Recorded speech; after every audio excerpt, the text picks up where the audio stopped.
नमस्कार दोस्तों। भारत का भी क्या दुर्भाग्य है कि ऐसा प्रधानमंत्री मिला जब देश के अंदर आर्थिक घोर संकट हो, गरीब मध्यम वर्ग अपनी रोजी रोटी को लेकर चिंतित हो, लोगों के सामने समस्याएं मुंह बाए खड़ी हों,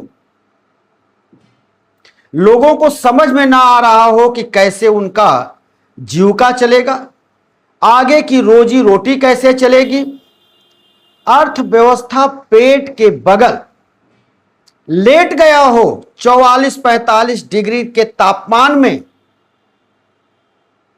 ऐसे वक्त में बताइए जरा कि देश का प्रधानमंत्री पार्ले जी कंपनी जिसका बिस्कुट आता है, बिस्किट जिसको आप खाते हैं, उसी पार्ले जी के मेलोडी टॉफी का वो प्रचार कर रहा है और इटली के प्रधानमंत्री को वो मेलोडी टॉफी गिफ्ट कर रहा है और ही खिखी कर रहा है, हिनहिना रहा है। इस देश का कचूमर निकल गया है, अर्थव्यवस्था कहीं खूंटी पर टंग गई है। ऐसे समय में बाहर अभागा देश कि तुम्हारा जो कर्णधार है, जिसके कंधे पर तुम्हारा भार है, वो इटली के प्रधानमंत्री जॉर्जिया मेलोनी को मेलोडी टॉफी गिफ्ट कर रहा है और खिखिया रहा है, हिनहिना रहा है बिना मतलब का। उसमें हंसी आएगी कैसे जब देश की अर्थव्यवस्था पूरी तरह से चूर चूर हो गई हो, लोगों के सामने समस्याएं मुंह बाई खड़ी है। उस वक्त में देश का प्रधानमंत्री ही कर रहा है,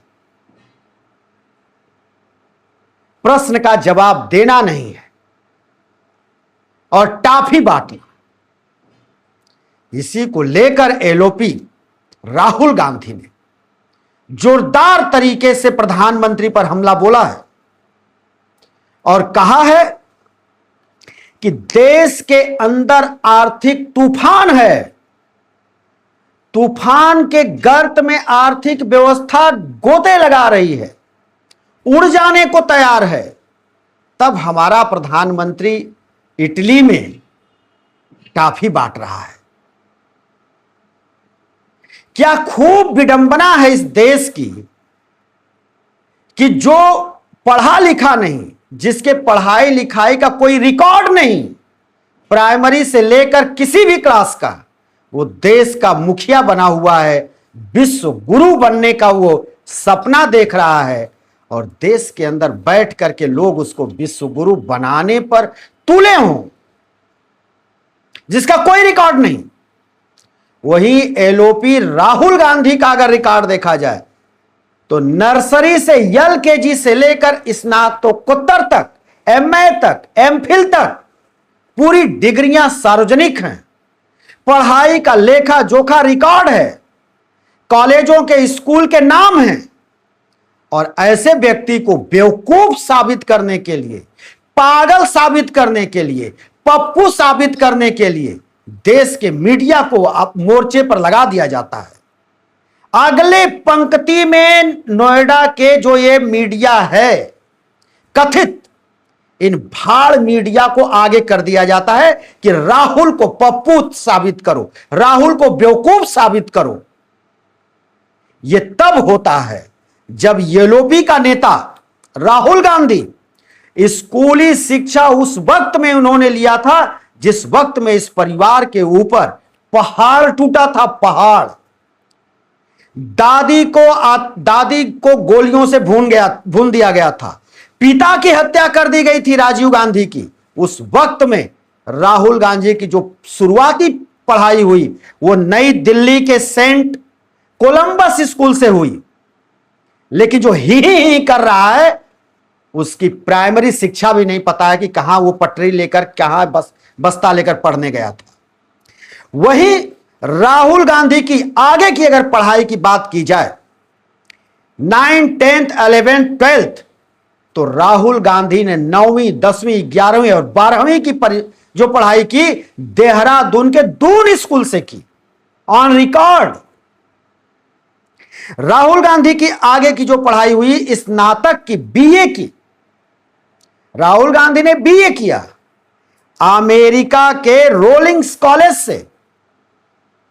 वही राहुल गांधी जिसको पप्पू बनाते हैं और देश की जनता पप्पू कहती है, उस देश की जनता को आज सुनना चाहिए कि वो राहुल गांधी इंग्लैंड के यूनिवर्सिटी ऑफ कैम्ब्रिज से स्नातकोत्तर किया, एमए की पढ़ाई की, एमफिल किया, और उसको पागल घोषित किया जाता है, बेवकूफ साबित किया जाता है। इस देश के लोग बेवकूफ साबित करते हैं, पढ़े लिखे लोग उसको पप्पू कहते हैं।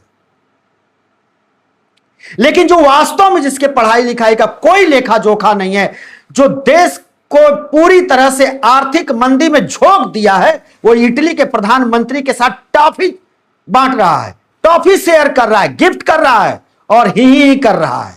उसके ऊपर ताली बजाई जा रही है देश में। नॉर्वे की एक 24 साल की पत्रकार एक सवाल क्या पूछ दिया, जवाब आया नहीं, महाशय भाग निकले और देश की मीडिया को अगले मोर्चे पर खड़ा कर दिया गया उसको गाली देने के लिए। संघ के लोग, बीजेपी के लोग पता है क्या कर रहे हैं, उस महिला पत्रकार के बचपन की तस्वीरों को निकालकर पोस्ट कर रहे हैं और गंदी गंदी उस पर कमेंट कर रहे हैं, ट्रोल कर रहे हैं। यह है इनकी चाटुकारिता, यह इनकी देशभक्ति है, और इनका पापा देशभक्त है जो ये कर रहा है और करवा रहा है। सवाल का जवाब तो आता नहीं, लेकिन अगले मोर्चे पर लगा देते हैं। आप देख लीजिए, सुधीर चौधरी को देख लीजिए, ये लियाकत अली, जो रूबी क्या नाम है उसका, लियाकत को देख लीजिए। उधर जो है जितने ही सब हैं आपका, अंजना ओम कश्यप, चित्रा त्रिपाठी, सबको अगले मोर्चे पर लगा दिया गया है चाटुकारिता करने के लिए। हद तो तब हो गई कि अंजना ओम कश्यप कह रही है कि जॉर्ज सोरस के पैसे उस अखबार में लगे हैं जिस अखबार की पत्रकार सवाल पूछ रही थी। इन सबों को शर्म नहीं आता है, कौन सा चेहरा ये सब लेकर के चले आते हैं और अनर्गल बातों को ये सिद्ध करने में, सही बताने में ये लग जाते हैं और इनको लगा दिया जाता है। दोस्तों पता है 3.5 लाख करोड़ रुपए विदेशी मुद्रा जो भंडारण था, 3.5 लाख करोड़ डूब गया। तेल का, गैस का, सबकी किल्लत देश में है। यह आज नहीं आई, 80-82 दिन पहले आई, लेकिन उस समय महाशय को चुनाव जीतना था, पश्चिम बंगाल फतह करना था, इसलिए उस समय अपनी अर्थव्यवस्था की याद नहीं आई। अब याद आई है जब महाशय 5 देश को यात्रा पर निकले हैं, हिनहिनाने, खिखियाने, तब इनको अर्थव्यवस्था समझ में आ रही है और देश की जनता को कह रहे हैं पेट्रोल डीजल की कम खर्च करो, घर में तेल का मात्रा सब्जी में कम डालो। यह वो व्यक्ति कह रहा है जो ही किसी करने के लिए देश के बाहर घूमने गया है। सोना मत खरीदो, सोना आम आदमी खरीदता है। आम आदमी कितना सोना खरीदता है? एक साधारण परिवार में अगर बेटी की शादी पड़ जाए तो 20-25 तोला सोना खरीदने में उसके पसीने छूट जाएंगे, कर्ज लेना पड़ेगा और उपदेश दिया जा रहा है।